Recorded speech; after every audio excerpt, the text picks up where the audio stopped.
Olá pessoal, tudo bem?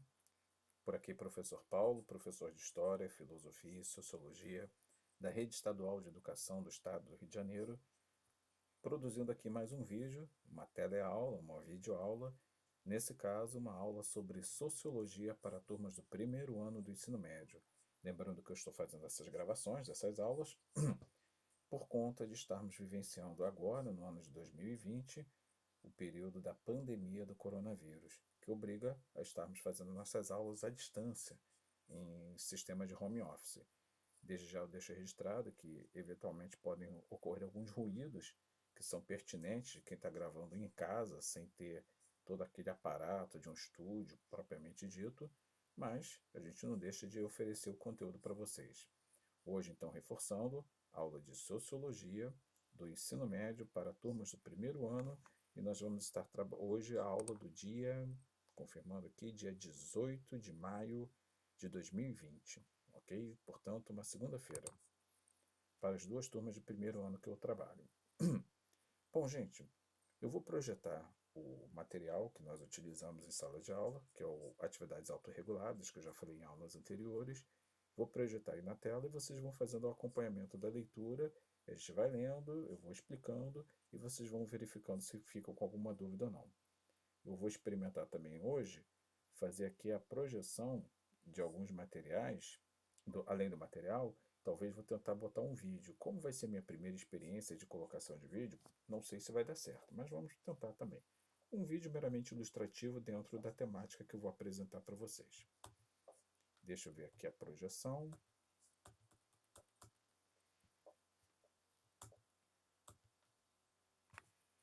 Primeiro eu vou fazer a apresentação da nossa apostila. Depois eu vou tentar alternar na hora do vídeo também. Iniciando a apresentação.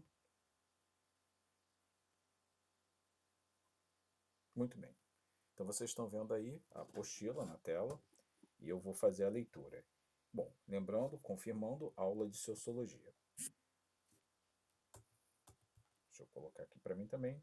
Eu vou fazer a leitura e vocês acompanhem. Então hoje nós estamos na aula 3 do nosso material. O título é A Imaginação Sociológica, a Sociologia e o Olhar Sociológico. Então nessa aula nós vamos abordar como a sociologia interfere na nossa vida cotidiana, privada, particular, e como também nossa vida social, nossas atitudes individuais podem interferir no conjunto da sociedade. Vamos então à leitura. Vou subir o texto, e aí vem a primeira apresentação do nosso material. Como a sociologia pode nos ajudar a compreender a realidade na qual vivemos? Em nossa primeira aula, afirmamos que a sociologia é a ciência da sociedade. Vocês devem recordar que nós lemos esse material e nós chegamos a essa definição de que sociologia é a ciência que estuda a sociedade, as relações que essa sociedade estabelece com indivíduos e que também em que os indivíduos estabelecem em sociedade. Como uma ciência, a sociologia nos ajuda a ir além do que nós achamos, pois as teorias e conceitos sociológicos podem nos mostrar outro ponto de vista sobre fenômenos que nos parecem, à primeira vista, naturais e familiares. Então, uma das coisas que a sociologia tem finalidade, tem um compromisso de apontar, é que muitas vezes usos e costumes, valores, crenças pessoais, que muitas vezes nos parecem ações extremamente autênticas, individuais e sem nenhuma interação com o coletivo, na verdade, na maioria das vezes, a sociologia nos prova que nós estamos pensando de forma equivocada quando pensamos dessa maneira. Porque praticamente todas as ações, atitudes, comportamentos que nós desenvolvemos através dos tempos são reflexo de uma interação com a sociedade e como essa mesma sociedade interfere nos nossos usos e costumes, ok? Continuando então aqui a leitura do texto, então vou voltar ali rapidamente que fala sobre isso. Ó. Como uma ciência, a sociologia nos ajuda a ir além do que nós achamos, pois as teorias e conceitos sociológicos podem nos mostrar outro ponto de vista sobre fenômenos que nos parecem, à primeira vista, naturais e meramente familiares. Nas aulas de sociologia, buscaremos provocar em você o que um importante sociólogo norte-americano chamado Charles Mills chamou de imaginação sociológica, ou seja, queremos que você possa começar a estranhar o que lhe parece natural e familiar. Vejamos como isso acontece quando analisamos o ato de tomar café, por exemplo. Eu, por exemplo, que gosto muito de café, achei muito interessante essa ponderação. Só subindo um pouquinho mais o texto, essa ponderação é do sociólogo Giddens, Anthony Giddens, que é um famoso sociólogo no estudo da sociologia. Olha o que ele fala. Poderíamos analisar, antes de tudo, que o café é só um refresco. Ele possui valor simbólico como parte de nossas atividades diárias. Frequentemente, o ritual associado a beber café é muito mais importante do que o ato de consumir a bebida propriamente dita. Para muitos ocidentais, a xícara de café pela manhã ocupa o centro de uma rotina pessoal. Ela é o primeiro passo essencial para começar o dia. O café bebido de manhã é muitas vezes seguido depois, durante o dia, por um café em companhia de outras pessoas. A base de um ritual social. Duas pessoas que combinam se encontrar para o café, então, provavelmente estão mais. Perdão. Duas pessoas que combinam se encontrar para o café estão provavelmente mais interessadas em ficarem juntas e conversar do que aquilo que realmente bebem. Na realidade, comer e beber, em todas as sociedades, fornecem ocasiões para a interação social e para a encenação de rituais, oferecendo um assunto rico para o estudo sociológico. Em segundo lugar, o café é uma droga, por conter cafeína, que tem um efeito estimulante sobre o cérebro. Muitas pessoas bebem o café pelo estímulo extra que ele proporciona. Dias longos no escritório e noites de estudo até tarde tornam-se mais toleráveis graças às pausas para um café. O café é uma substância que cria dependência, mas os viciados em café não são vistos pela maioria das pessoas na cultura ocidental como usuários de droga. Como o álcool, o café é uma droga socialmente aceita, enquanto a maconha, por exemplo, não é. No entanto, há sociedades que toleram o consumo de maconha ou até mesmo de cocaína, mas desaprovam o café e o álcool. Os sociólogos estão interessados no porquê da existência de tais contrastes. Então veja bem, gente, é um assunto polêmico, né, que o Giddens traz.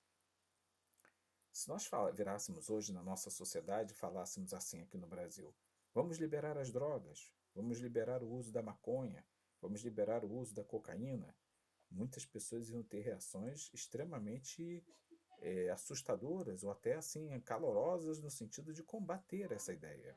E na verdade isso volta e me acontece, vira e mexe algum político, algum líder da sociedade, alguma pessoa que tem uma certa representatividade social ou aparece nos meios de comunicação, uma pessoa, vez por outra dessas, acaba apresentando a ideia ou a proposta de liberação das drogas. O que acontece? O problema é que, de imediato, quando alguém apresenta esse discurso de propor a liberação das drogas, lógico, há reações de todas as formas, de todas as maneiras e de todos os lados. As pessoas repreendem e discordam veementemente da liberação das drogas. E aí a gente faz essa colocação de Giddens. Até que ponto o uso das drogas realmente devem ser encaradas como um problema social? Afinal, quantas outras drogas nós temos no nosso convívio, na nossa sociedade brasileira e pelo mundo afora? Aqui foram citadas apenas algumas. O uso do café, eu particularmente adoro café. Tomo café todo dia. E confesso que se eu deixar de tomar café, por exemplo, de manhã cedo pelo menos, geralmente me vem uma grande dor de cabeça mesmo. Já criei uma dependência. Mas é uma bebida considerada socialmente aceita. Há uma religião praticada no interior da Amazônia brasileira, que é uma mistura, é um processo de sincretismo, entre várias culturas e várias crenças religiosas, incluindo aí o cristianismo e crenças indígenas, da utilização de uma bebida feita com ervas naturais da Amazônia, que é a do Santo Daime. Aquela bebida, que é um chá cozido com várias ervas, é, e nesse grupo religioso específico, cria alucinações, cria uma sensação de visões espiritualísticas, que na verdade são alucinações provocadas pelos efeitos naturais da própria planta, do chá extraído dessa planta. E conclusão, as pessoas consomem o Santo Daime, não é considerado uma droga propriamente dita, mas as pessoas utilizam. Na região de países andinos, como Bolívia, Colômbia, o uso da folha da cocaína, folha da coca, que tem até a atividade dos chamados cocaleiros, é uma prática comum. As pessoas costumam utilizar essa folha para poder tratar questões de saúde, para poder, como uma atividade social, como um costume social. O fato é que, por exemplo, na Cordilheira dos Andes, que é uma região com altitudes elevadíssimas, se você não pegar a folha da coca e não mastigar ela, ficar macerando na boca para extrair aquele sumo da coca, você não consegue resistir ao chamado mal da altitude. Ou seja, por estarem localizadas essas comunidades de regiões extremamente elevadas, as pessoas começam a sofrer de uma enxaqueca absurda, dores de cabeça infernais, persistentes, que não passam com facilidade. E uma das formas de você tratar o chamado mal da altitude é exatamente pegar a folha da coca, com a qual se produz cocaína, que é uma planta, né? Obviamente, está aí na natureza, pegar a folha da coca, ainda in natura, e ficar mastigando. É um costume é, desses povos nativos dessas localidades. Fica-se mastigando a folha da coca na boca durante bastante tempo, e aquele sumo que vai saindo, vai entrando na circulação sanguínea, vai provocando uma dilatação dos vasos cerebrais, dos vasos sanguíneos da região da cabeça, e isso faz com que haja um maior fluxo do sangue, e aí você ameniza o efeito da dor de cabeça constante para quem está em uma elevada altitude, porque mexe com o organismo da pessoa e cria um efeito terapêutico, não chega a ser um efeito de droga, né? Porque a dosagem não é processada quimicamente, é um processo de consumo natural, então ela não gera aquele efeito de alucinações ou um efeito de droga propriamente dita. Lógico que se você pegar essa mesma planta, fizer todo aquele tratamento químico com a qual, que eu não conheço o processo, mas que os produtores de drogas sabem muito bem, conseguem produzir uma substância que foi potencializada quimicamente e, consequentemente, geram todos aqueles efeitos de uma droga que é propriamente dita. Mas consumida com fins terapêuticos, a coca traz benefícios principalmente para pessoas que moram nessas regiões. Não é o caso brasileiro. Nós não moramos em regiões de tanta altitude para necessitarmos desse produto. O fato é que criou-se um tabu. Não, liberar drogas, liberar a cocaína no Brasil. E hoje também já estamos vendo, volta e meia na mídia, que algumas doenças que acometem os seres humanos, como por exemplo alguns casos de pessoas que sofrem de epilepsia e crises de epilepsia recorrentes e muito insistentes, essas pessoas acabam sofrendo dessas crises e ao utilizarem um extrato retirado da cocaína, da coca, né, da folha da coca, melhor dizendo, conseguem tratar terapeuticamente dessas convulsões e conseguem reduzir esses ataques epiléticos ou convulsões que essas pessoas apresentam. Então, observem, um medicamento, uma planta que pode ser utilizada como medicamento, fica condenada, fica rotulada como uma coisa negativa, quando na verdade ela também pode trazer benefícios. Isso tudo está relacionado a exatamente o que Giddens fala, usos e costumes. Por que, que a coca é considerada um tabu, falar em liberação do seu uso, quando o café, por exemplo, não é considerado um tabu?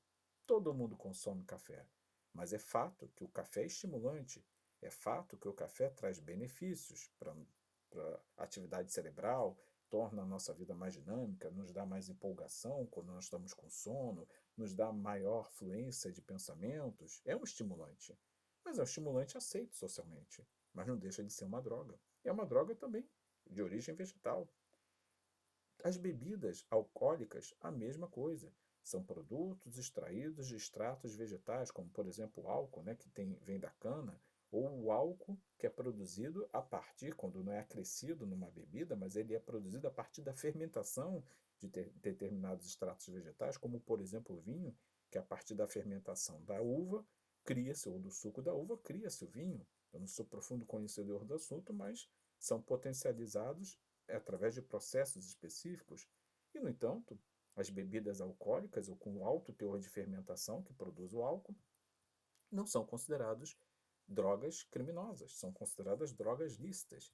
Então, o que Guida está falando é exatamente isso, como que nós, muitas vezes, associamos em nossa mente que é natural aceitarmos determinados tipos de coisas que já são socialmente praticadas pelo conjunto da sociedade, mas considerando um tabu algumas outras alternativas.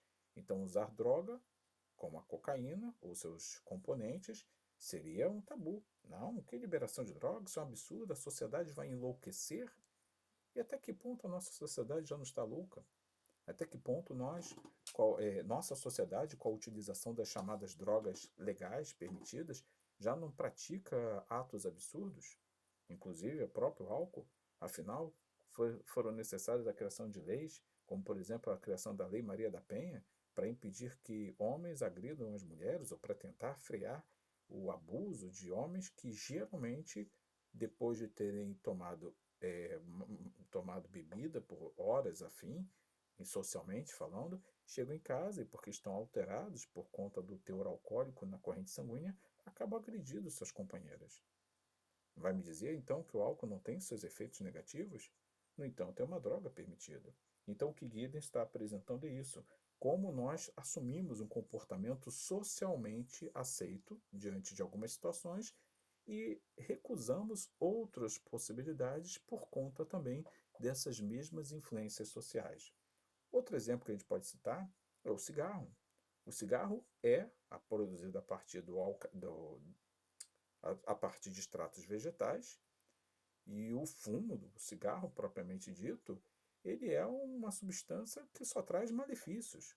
O cigarro, quer dizer, praticamente malefícios apenas não, ele traz algum benefício. Ele traz também, similar ao café, traz uma sensação de prazer, traz uma sensação de atividade cerebral interessante, mas o cigarro traz muito mais malefício até do que café, provavelmente, porque existem ali muitas toxinas naquela composição daquela fumaça, mesmo tendo filtro para eliminar parte delas, mas o ser humano ingere um ar quente que vai começar a agredir os órgãos internos, principalmente o pulmão, ao longo do tempo de uso, e, além de tudo, naquela fumaça ingerida, inalada, existem muitas toxinas e praticamente todas elas cancerígenas.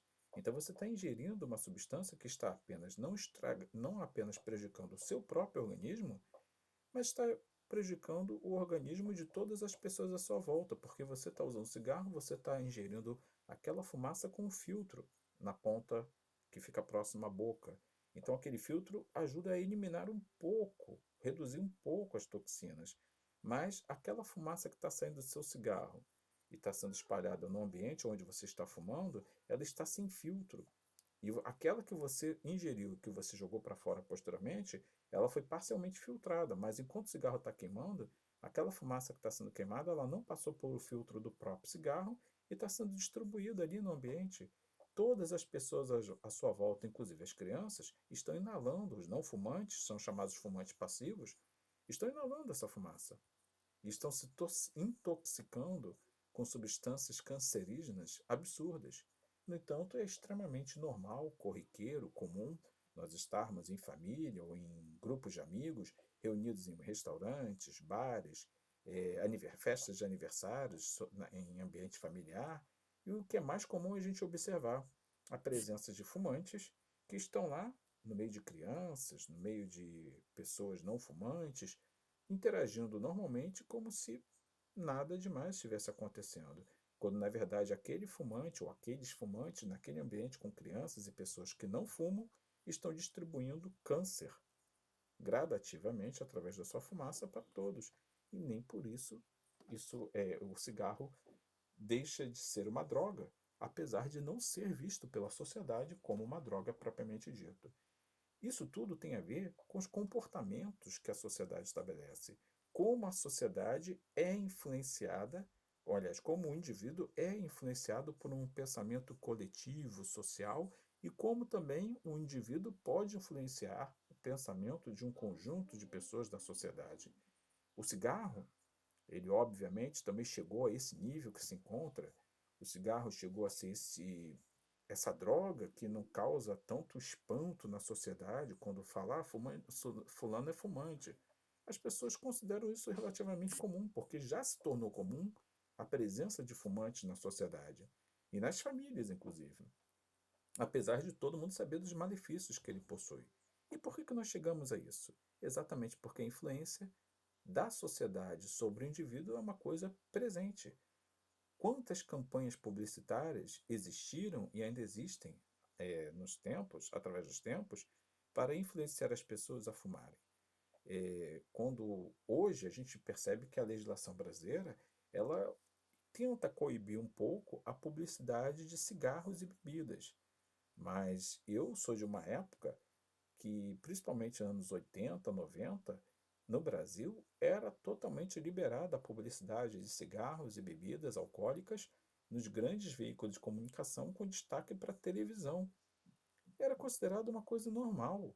Os evangélicos, que são os evangélicos, os cristãos ou a sociedade mais tradicional, que sempre recriminaram tudo isso, foram acostumados a assistir essas propagandas, mesmo não concordando e não se indignando, porque fazia parte de usos e costumes da sociedade. Não criava revolta, apesar de não significar necessariamente concordância com aquele tipo de uso daquele tipo de produto. Vou dar um exemplo de como esse marketing funciona fortemente na mente das pessoas e como isso acaba influenciando.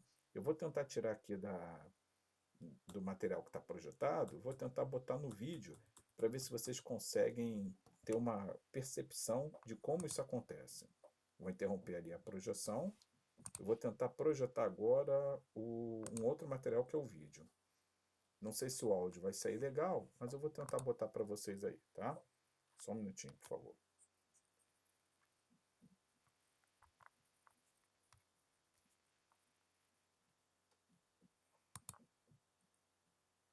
Vou esperar para ver se aparece. Estou iniciando aí a apresentação, está uma tela preta, porque agora vai começar propriamente dita a apresentação do vídeo. Esse vídeo que eu vou apresentar para vocês é de um cigarro chamado Calton. Eu não sei nem se esse cigarro existe, eu acho que não existe mais. Mas esse cigarro, ele era, eu usava, essa marca de cigarro usava uma publicidade muito sofisticada nos padrões da época, fazendo as pessoas associarem o pensamento de que fumar o cigarro, esse determinado cigarro, seria apenas para um grupo seleto de pessoas chiques, elegantes e, vamos dizer assim, pessoas importantes, né? Vamos ver se eu consigo mostrar aqui para passar para vocês. Não sei se vai sair com áudio, mas pelo menos vocês vão ficar com a imagem caso não consiga. Deixa eu ver aqui.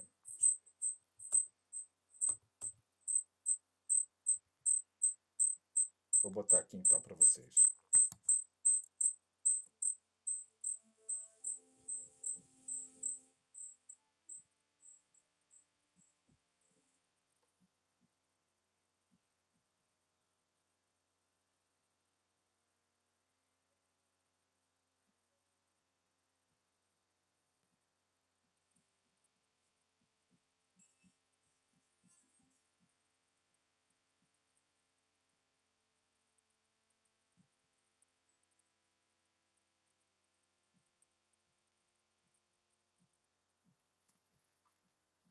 Bom, não sei se o áudio saiu, como eu falei, é a minha primeira tentativa de apresentação de áudio, né? Perdão, de vídeo, mas me perdoem se não tiver saído, mas pelo menos as imagens vocês puderam acompanhar, né? Eu vou parar essa apresentação, Vou voltar para a apresentação do material para a gente prosseguir aqui na leitura do texto. Pronto, estou voltando aqui para o material. E voltou para onde nós estávamos, né? Então, como eu estava falando, ali mostra, mesmo que o áudio não tenha saído, não sei nem se ficou com chiado, só vou saber depois que eu vou acabar essa gravação, porque as minhas aulas são gravadas sem edições, direto ao vivo, né? Então, vocês vão perceber ali naquele material, naquele vídeo, que ele mostra cenas elegantes, associando, inclusive aparece uma xícara de café, tentando mostrar para as pessoas que geralmente quem bebe são pessoas chiques, elegantes. Quem fuma, principalmente, que é o objetivo dessa propaganda, são pessoas que têm um gosto refinado, um gosto sofisticado.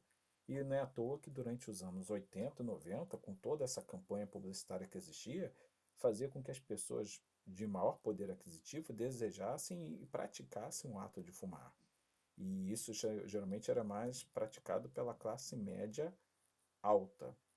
E a classe média baixa brasileira, que desejava também se sentir um pouco mais sofisticada, queria comprar um cigarro como esse, da marca Calton, mas não tinha condições, porque era de repente um cigarro mais caro, acabava optando por marcas populares com um valor mais baixo, produzido pela mesma fabricante de cigarros que produzia esse cigarro especificamente. E aí, para isso, existiam outras marcas mais baratas para que aquela classe média baixa pudesse também praticar o ato de fumar e se sentindo parte dessa elite social brasileira, apesar de não ser bem assim.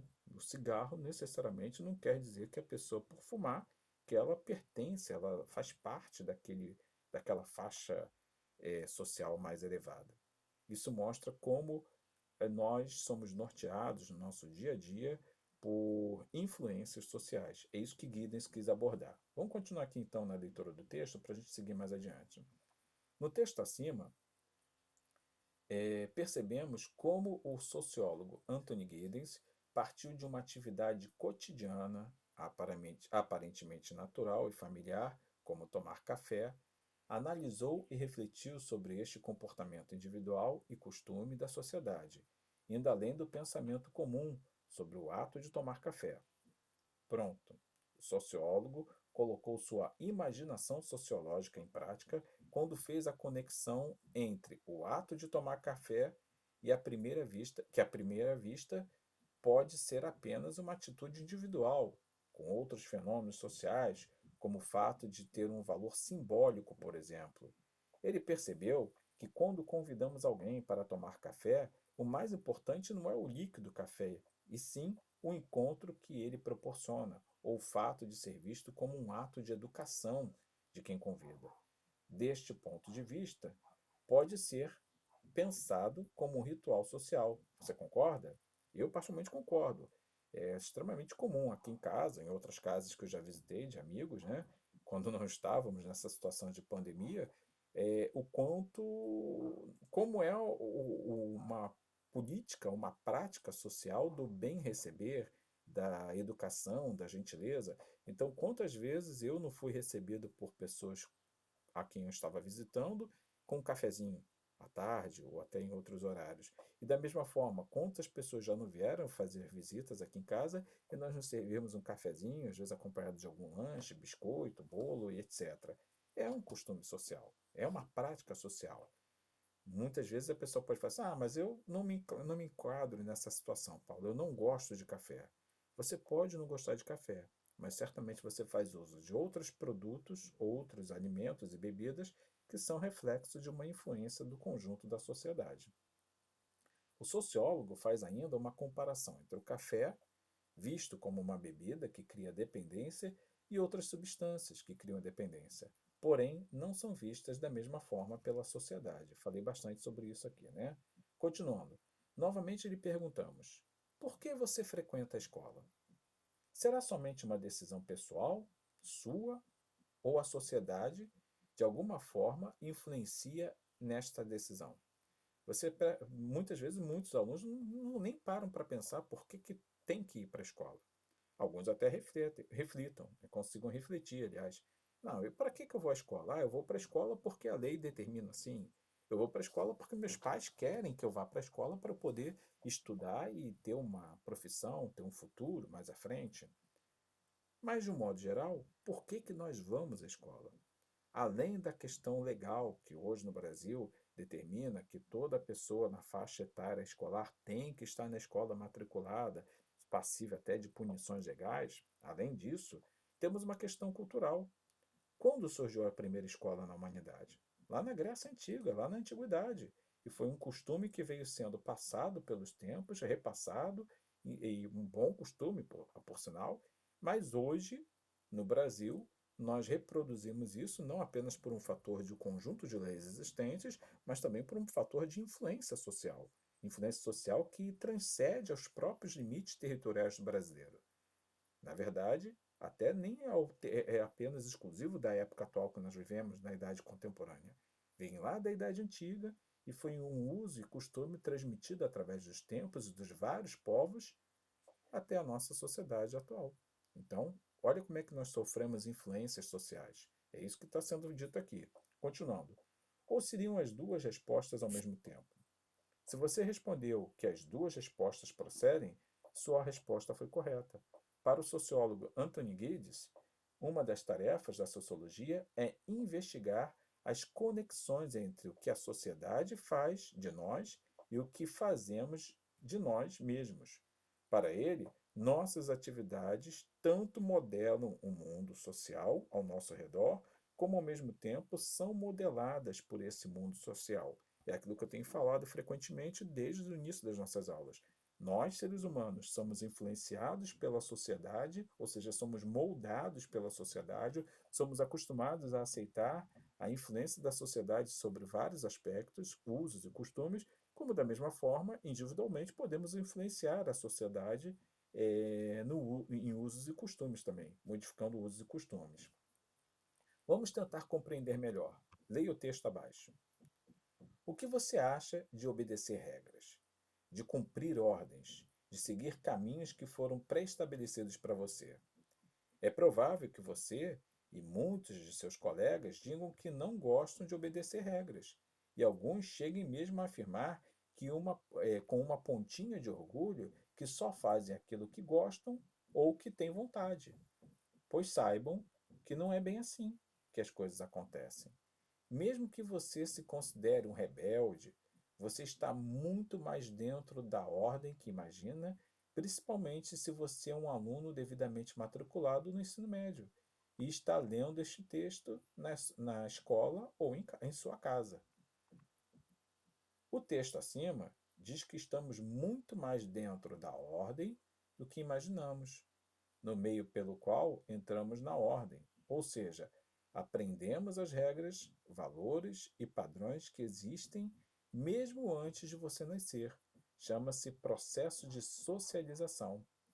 É por meio desse processo de socialização que aprendemos as normas, valores, padrões e costumes da nossa sociedade. Quer ver um exemplo de novo, gente? Por que que nós não temos a prática de andarmos sem roupa pelas ruas? Como os índios, por exemplo, brasileiros. Por que que nós andamos sempre com roupas, obviamente? Está ligado a esse processo de socialização. Na nossa sociedade atual, contemporânea, nós não temos o hábito de andar sem roupa. Mas como o homem vem ao mundo? Sem roupa. É assim que nós nascemos. A origem, a essência do ser humano é estar nu.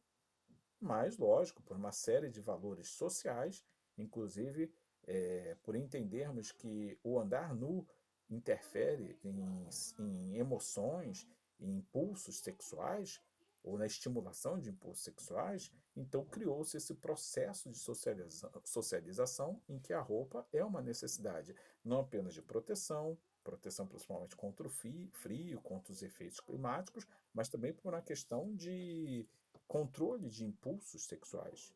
Mas além desses dois fatores, tem um outro fator que é uma prática de reprodução de um conjunto de atitudes da sociedade. A isso tudo nós chamamos de processo de socialização.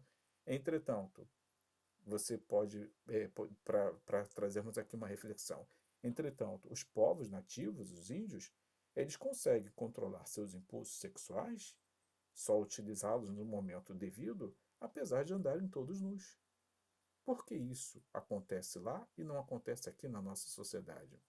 Exatamente por conta desses processos de socialização. Lá é totalmente natural, normal, andar sem roupa, naqueles povos primitivos, tribais. Entretanto, para nós, isso seria estranho. Agora, olha o que aconteceu através dos tempos. A influência da nossa sociedade, do chamado dito homem branco, sobre esses povos tradicionais, tribais, indígenas brasileiros, acabou fazendo com que até eles passassem a usar roupas, reproduzindo usos e costumes nossos, tipicamente nossos. E é mais uma vez a prova que esse processo de socialização interfere nas atitudes do conjunto de uma determinada sociedade. Continuando aí a leitura, é por meio do processo de socialização, que aprendemos as normas, valores, padrões e costumes da nossa sociedade. E este processo acontece na família, na comunidade onde vivemos, na igreja, e está acontecendo com você neste momento, na escola, e óbvio, eu complemento aqui na leitura desse texto.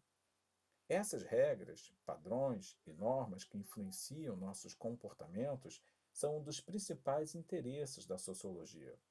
Um sociólogo chamado Émile Durkheim, conhecido como um dos pais da sociologia, disse que ela estuda os fatos sociais. Mas o que seriam os fatos sociais? Podemos dizer que as normas, regras e padrões que aprendemos no processo de socialização são fatos sociais, porque existem independentemente da nossa vontade. Mesmo que você não queira normas sociais, sempre existirão, e é bom que existam, e exerçam uma forte influência nas nossas decisões e comportamentos individuais. Ou seja, mesmo que você não goste dessas regras sociais, elas são importantes para a organização da sociedade. Então, uma pessoa, por exemplo, que se considere anarquista, que queira ter liberdade de praticar aquilo que bem entender, essa pessoa pode ter sérias dificuldades com esses padrões estabelecidos, com esses fatores sociais. Entretanto, mesmo que ela se considere uma anarquista, mesmo que essa pessoa se considere uma pessoa que vê ao mundo para descumprir todos os protocolos sociais, por mais que ela diga que ela é totalmente desvinculada desses padrões sociais estabelecidos, no fundo, ela sempre terá um conjunto muito elevado de fatores sociais que ela carrega consigo por uma influência do meio em que ela vive. Perfeito? Bom, por hora é isso. Estamos encerrando aqui a aula. Vocês vão perceber que eu não estou projetando agora, mas vocês vão perceber que vem aí uma atividade, a atividade 3, para vocês desenvolverem. Eu sugiro que vocês façam essa atividade e que ela poderá vir a ser solicitada como uma atividade para efeito de pontuação e composição de nota, apesar de que eu pretendo utilizar provas online. Fica aqui o registro também de que essas aulas gravadas serão postadas no Classroom, serão postadas no YouTube, serão postadas em vários recursos eletrônicos e em breve, e a partir de agora, eu pretendo colocá-las sempre com controle de frequência, mesmo que à distância. Então, cada um que assistir a aula vai depois ter que marcar que assistiu a aula para ser considerado como presença na aula em questão, ok? Qualquer dúvida, eu estou à disposição de vocês, nas redes sociais, no Classroom, enfim, nos meios que vocês já conhecem. E por hora é isso aí. Até a próxima aula de Sociologia. Um bom dia, boa tarde, boa noite, conforme o caso.